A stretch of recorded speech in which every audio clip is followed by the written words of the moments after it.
Gaslighting. You've had this moment. You remember something clearly, and somehow you're still being told you imagined it. That confusion and doubt is the entire function of gaslighting. One second you're certain, the next you're rerunning the memory like it suddenly needs legal representation. The counter starts fast. Break the doubt loop before it settles. Your first move is simple. Name the pattern the second it appears, quietly to yourself. That recognition shuts down the instinct to negotiate with their version of events. Gaslighting feeds on your hesitation. Naming it closes the door they're trying to slip through. Then you anchor yourself to one detail you know is solid. A phrase, a sequence, a reaction. A gaslighting spreads through fog. A single concrete detail clears that fog immediately. Once you lock onto something stable, their rewrite stops sounding like truth and starts sounding like strategy. Use a line that can't be twisted. I remember it differently, and I'm not debating it. Short, flat, untouchable. They need you emotional to pull you into their script. You give them nothing. After that, you step out of the argument entirely. No chasing corrections, no defending your memory like it's a crime scene. You hold your version and let theirs collapse without your energy propping it up. Finally, you document patterns, not to convince them, but to keep your own clarity intact. Written reality doesn't bend just because someone insists it should. Gaslighting ends the moment you stop outsourcing your truth. Love bombing. You know that rush you get when someone likes you a little too much, a little too fast? The constant compliments, the instant chemistry, the "where have you been all my life" messages on day 2. It feels incredible, right up until it doesn't. That shift from intensity to pressure is the giveaway. Love bombing isn't affection, it's speed-running closeness so you don't notice the control tucked underneath it. Your counter starts with slowing the pace, not dramatically, just enough to break the momentum they're banking on. Love bombing thrives on fast decisions and fast attachment. You introduce a pause and suddenly the spell doesn't land the same. Then you switch to neutral responses. Short, calm, not rude, just not feeding the emotional fire. When you stop reacting with the same intensity they're sending, the over-the-top energy loses its grip. Next, you look at patterns instead of promises. Anyone can say they're obsessed with you. Anyone can say they've never felt this before. The pattern that matters is consistency, not the flattery, not the fantasy, not the future talking on week 1, just behavior. You also set quiet boundaries around your time and space. You don't explain them. You don't justify them. You just protect your baseline. People with healthy intentions adjust. Love bombers get irritated. Affection that collapses the moment you stop responding instantly was never affection. It was bait. Silent treatment. It always starts the same way. Something feels off, but no one says anything. A conversation that should continue just stops. Not paused, not calm. Stopped. And the silence isn't neutral. It has weight. That's the signature of the silent treatment. It isn't used to cool down. It's used to make you chase. The counter begins with recognition. When communication suddenly drops right after tension, that isn't someone needing space. That's someone testing how fast you'll scramble to fix a problem they're avoiding. From there, you shift your role by not responding to the bait. No chasing. No desperate checking. No emotional detective work trying to guess what invisible crime you committed. When you pull your energy back, their leverage drops instantly. Then you set a steady, direct line. I'm open to talking when you're ready, but I won't be handled with silence. Short, calm, no spike in tone for them to grab onto. After that, you hold steady. Silent treatment only works on someone who panics when connection is withheld. The moment you stop panicking, the tactic loses oxygen. And here's the real tell. If the silence magically ends the second you back down, apologize, or soften, it wasn't space. It was pressure, disguised as quiet. Guilt tripping. Guilt lands fast when someone knows exactly where your soft spots are. One sigh, one "after everything I've done." And suddenly you're apologizing for a boundary you were completely allowed to set. That's the core of guilt tripping. Turning your empathy into leverage.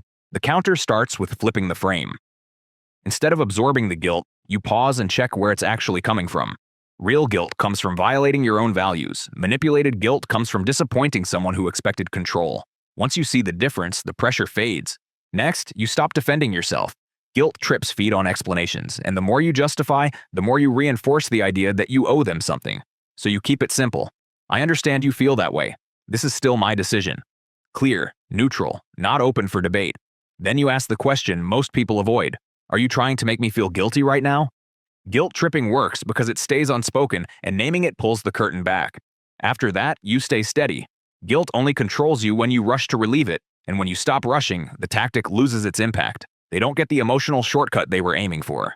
A boundary that collapses under pressure isn't a boundary, it's an invitation to try again. Triangulation. It's strange how fast a simple disagreement can turn into a group project you never signed up for. One moment it's a one-on-one conversation, and suddenly you're hearing about what everyone else thinks or how someone else agrees with them. That shift is triangulation, pulling a third person into the conflict to shrink your voice. Your counter starts with refusing the triangle entirely. The moment a mystery third party appears, you redirect the focus back to where it belongs. If you have an issue with me, talk to me directly. Short, grounded, no room for detours. Avoid competing with the invisible audience they're trying to create. Comparison is the engine of triangulation. John wouldn't treat me this way. Sarah agrees with me. Anything to make you question your stance. Instead of defending yourself, you stay neutral. I'm not discussing other people. This pulls you out of their narrative and back into reality. Then you hold your position without raising your volume. Triangulation works by making you feel outnumbered, not wrong. When you stop responding to the imaginary crowd they're invoking, their leverage disappears. They're left standing alone, which is exactly where the conversation should have stayed. Projection. It's always suspicious when someone accuses you of the exact thing they're doing. You stay calm, they call you defensive. You tell the truth, they call you the liar. You set a boundary, suddenly you're the difficult one. That's projection, handing you their internal mess and hoping you carry it. The counter starts with stepping out of the emotional hit. Projection only sticks if you react fast enough to absorb it, and when you slow the moment down, the accusation loses its grip. Then you answer with a clean, neutral line. That doesn't match what I'm doing. It's direct without becoming a counterattack, and it forces the accusation to stand on its own, which it rarely can. Next, you disrupt the redirect with a simple question. What makes you say that? Projection isn't designed to survive examination. It's designed to deflect accountability, and a calm question cracks the structure instantly. You also avoid proving your innocence, because the second you start defending yourself, the projection becomes the new reality you're trying to escape. Staying steady pushes the responsibility back where it belongs. Projection isn't insight, it's misdirection. And once you stop chasing the false label, it falls flat. DARVO. It doesn't start with denial. It starts with surprise. You bring up something that hurt you, calmly, thinking you're about to have a normal conversation. Instead, the entire script flips. Suddenly, they're the wounded one, you're the aggressor, and somehow you're apologizing for bringing it up at all. That's DARVO. Deny, attack, reverse victim, and offender. Your counter is refusing the narrative flip. The moment the conversation shifts away from the original issue, you pause.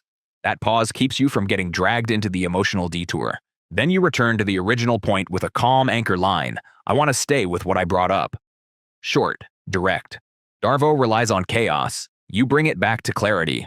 Avoid taking the bait when they attack your tone, your timing, or your character. That's the A in DARVO, refocusing on irrelevant angles. When you don't engage, the attack has nowhere to land. Then you shut down the role reversal by keeping responsibility in place. I hear how you feel. We can talk about that after we address the original issue. This separates their feelings from your accountability request. DARVO collapses when the conversation no longer follows their script. Breadcrumbing. Just enough attention to keep you from leaving. It feels like potential, but it functions like delay. That's the tactic. Keep you emotionally engaged without offering anything real. Breadcrumbing works because it hijacks your anticipation system. Your counter is immediate. Stop waiting for the next message. That's it. Breadcrumbing only works because you're anticipating, you're checking, you're mentally tracking every tiny sign of interest. The moment you break that cycle, their control evaporates. Here's what that looks like. They text you. You don't reply fast. You don't reply at all. You just match their investment level. When they offer low effort, you give low effort back. Not hostile, just accurate, short, unburdened. When they say, hey, how have you been? You answer, good, what's up? That's the full counter. Stop rewarding the uncertainty and breadcrumbing collapses instantly. The secondary move is switching your focus entirely from their words to their behavior. Late-night flirting doesn't count. Vague enthusiasm doesn't count. Big promises don't count. Only action counts. Are they making plans? Are they showing up? Is there consistency? If the answer is no, the inconsistency is the signal. They're not breadcrumbing because they're shy or busy. They're breadcrumbing because they want you on the hook without commitment. So your counter is simple. Stop being on the hook. Match their effort exactly. When they realize low investment doesn't work, they either show up or disappear. Either way, you win. If you're done letting people rewrite your memories, subscribe. Consider it preventative maintenance.